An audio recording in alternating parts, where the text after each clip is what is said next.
Good morning again, Coffee Chat friend. This morning I wanted to talk a little bit about an important topic that came up in my consciousness over the last couple of days, and that topic is consistency. First of all, I hope you had a great Christmas day with friends and family, hopefully, and ate a little bit too much so you can work on the consistency of unloading that somehow. To get back to the topic of consistency here, I think it came. I'm not sure how I remembered it, but I was just thinking about, if we were to categorize all of the things that are important in moving ourselves somewhere, improving ourselves, whatever it is, or achieving something, for lack of a better term, there are. If we look at it, there's many components to that. There's perhaps our team that we assemble, perhaps there's the information that we're using, the plan that we're using, and the external things too, of course, like the finances and tools that we have to use, all these sorts of things. But if you think about it, they're all important. It's hard to quantify which one's more important than the other. However, consistency, I would say, is like a foundation.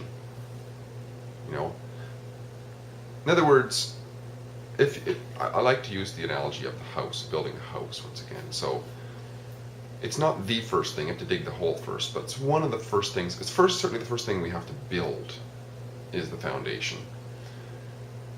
And without that, there's no sense talking about anything else, because everything is going to be based on that. So, and also the quality of that foundation is going to determine the downstream quality of, like, the levelness of it and the integrity of it, the straightness of it, all that sort of thing. It's going to affect the quality of whatever comes on top of it, because it's like a chain reaction, right? Well, consistency is kind of like that too, because if we think about it, no matter how good of information we could have a book sitting on a shelf that would explain exactly how to do something, improve something, achieve something, whatever. But unless we're willing to be consistent in our action steps to read it, understand it, implement it, these sorts of things, then it is just that. It's just a book sitting on the shelf, right? In fact, to start this, I looked up the base of that word. I looked up the word consist. And it comes from the Latin consistere, which means to stand firm. Stand firm. And that is kind of has a great relationship to the idea of a foundation too, doesn't it? Well, when we think of consistency, it's if we're wanting to move and develop something, we're not standing firm, but the idea of that firmness, that it's almost like an effort, a consistency. Once again, there's the word consistency. That when we set out to plan, we say we're going to take this step on this regular basis. So the standing firm on that is to actually follow through with that. To give you an example of how important this is, I'll relate a little story that I used to use on people way back in the day when I was, for a very short period of time, a fitness instructor. And my methodology with helping people get beyond the idea that they just couldn't take the time to work out or to change, I would use this sort of a mind game on them, but it was along the lines of consistency. You see, back in those days, I don't know if it's still the case anymore, but back in those days, there was this mantra, or this teaching, that in order to develop yourself cardiovascularly, you had to work out a minimum of 3 days a week for 20 minutes at a certain threshold that got your heart rate up to a level that was burning fat and developing your cardiovascular strength. So I would tell people that. I mean, you got to tell them the science behind it, at some point. The objection would often be that, okay, so 20 minutes of doing this, plus you add to that the prep time of, if it's going to the gym, let's say I gotta get to the gym, and then I'm all sweaty, and now I gotta take a shower and come back from the gym. So 20 minutes is in reality more than an hour. So people would be all excited about it, especially around New Year's resolutions times, but then they would just drop off. Because if you talk to them at a certain point, they just, in their mind, they don't have the time. They just do not have the time for that. Now, there could be a whole discussion on this that would take us down the road of, they might not have the right priorities, it's not important enough, and all that. All that aside, what I used to tell people is, for now, especially people who have never really gone down that road of a scheduled exercise routine,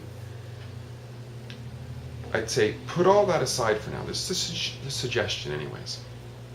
I didn't used to use any kind of a Socratic method. It was more of a teaching method back then. Here's what you could do, right?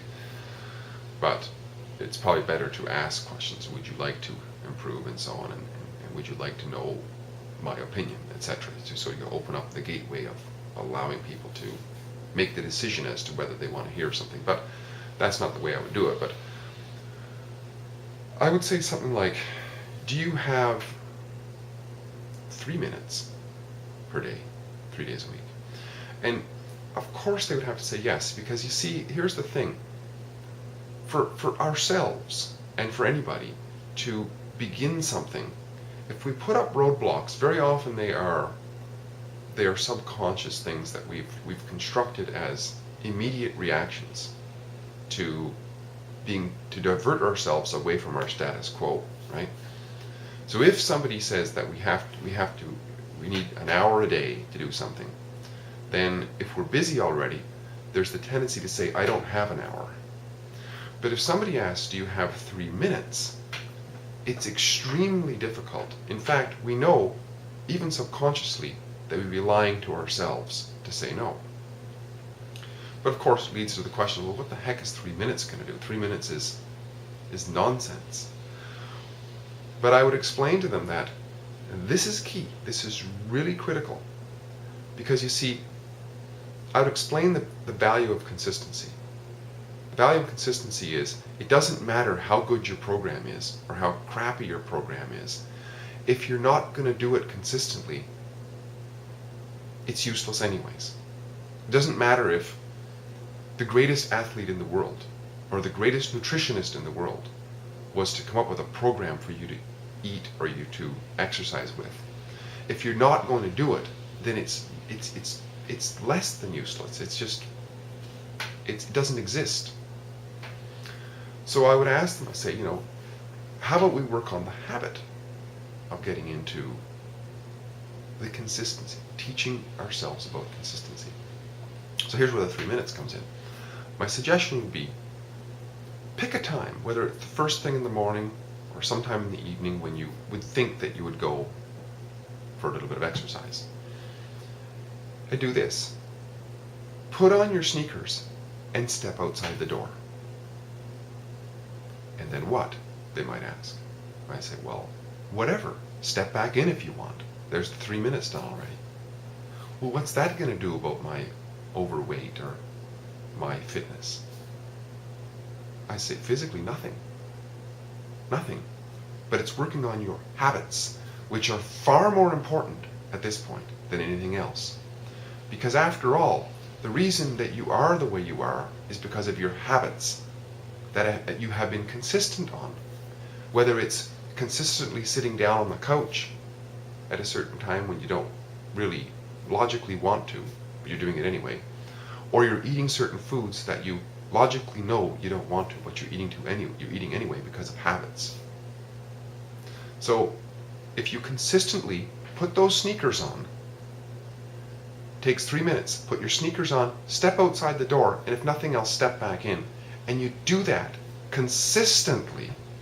Now, this is what you're working on, is the consistency, nothing else.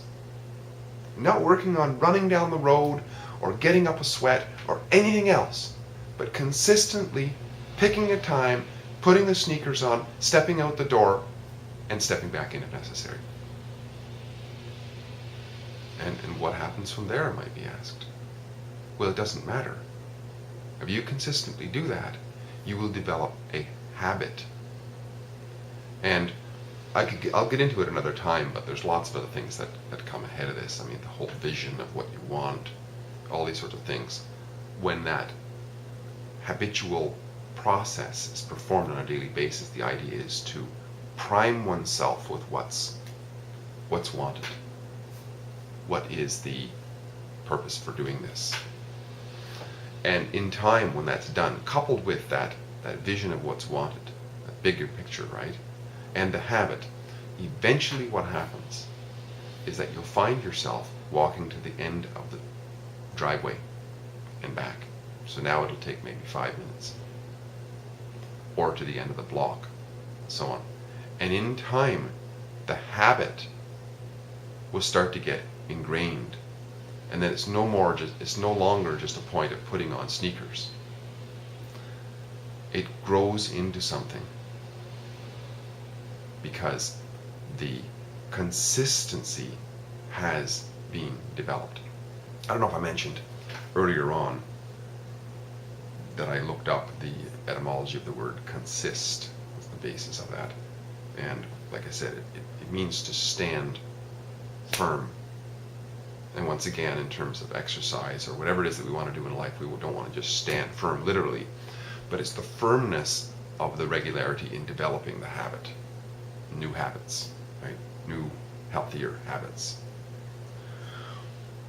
So why is this important? Surely it's obvious, right? It's because without consistency, our best laid plans, our best laid intentions, the best information that we could ever come up with is useless. I mean, think about it. If whatever it is we want to do, suppose we wanted to get in shape, lose weight and get in shape, right?